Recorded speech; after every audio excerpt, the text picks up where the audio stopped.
Голын дагуу байрлах А ба Б хотуудын хоорондох зай 264 км байв. Голын урсгалын хурд нь 11 км/цаг, усан онгоцны тогтмол усан дах хурд нь 77 км/цаг бол А хотоос Б хот хүрчээд буцаад ирэхэд ямар хугацаа зарцуулах вэ гэсэн бодлоо. За энийг А хот,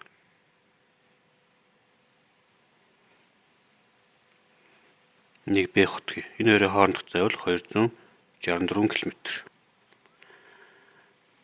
За эхлээд А хотоос гараад Б хот очоод тэгээ буцаж ирсэн гэж бодъё. За урсгалын хурдыг нь А-гаас Б рүү урсдаг. Ийшээ чиглэлтэйгээ тосч. За нөгөө тишээ чиглэлтэй байх нь бас адилхан л бодогдно. За тэгэхээр А-гаас Б рүү урсдаг гэж бодъё. За мотор цай эхлээд урсгал уруудж явах юм бол өөрийнх нь 77 км/цаг дээр урсгалын хурд нь нэмэгдэнэ. Ингээд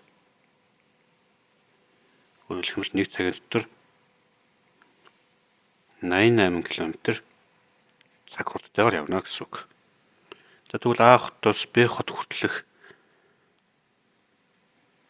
зарцуулах хугацаа нь болохоор 264 км-ийг хуваах нь 88 км/цаг гэхлээр энэ бол 3 цаг гэж гарч ирнэ. Өөрөөр хэлэх юм бол А хотоос Б хот хүртэл явах хугацаа. За одоо харин Б хотоос буцаад А хот руу явах хугацааг тооцъё. За тогтмол усан дах завны хурд болохоор өөрөө 77 км/цаг байгаа. Харин урсгал сүрж явж байгаа тохиолдолд урсгалын хурд нь өөрийнх нь хурднаас хасагдаж тооцогдно. Тэгэхээр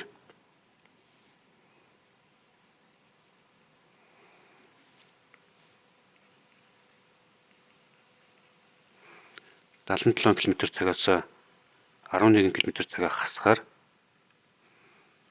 66 км/цаг гэж орж ирнэ. Өөрөөр хэлбэл сүрх хурд нь 66 км/цаг юм байна. За тэгэхээр 264 км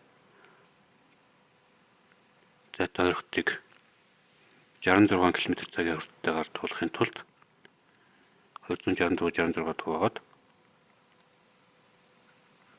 4 цаг гэж орж ирнэ. За тэгэхээр энэ бол Б-гээс А руу чиглэсэн хугацаа. За мэдээж бодлогон дээр бол очиод ирэх буюу нийт хугацааг болгож байгаа учраас 3 цаг дээрээ 4 цагаа нэмээд 7 цаг гэж гарч ирнэ.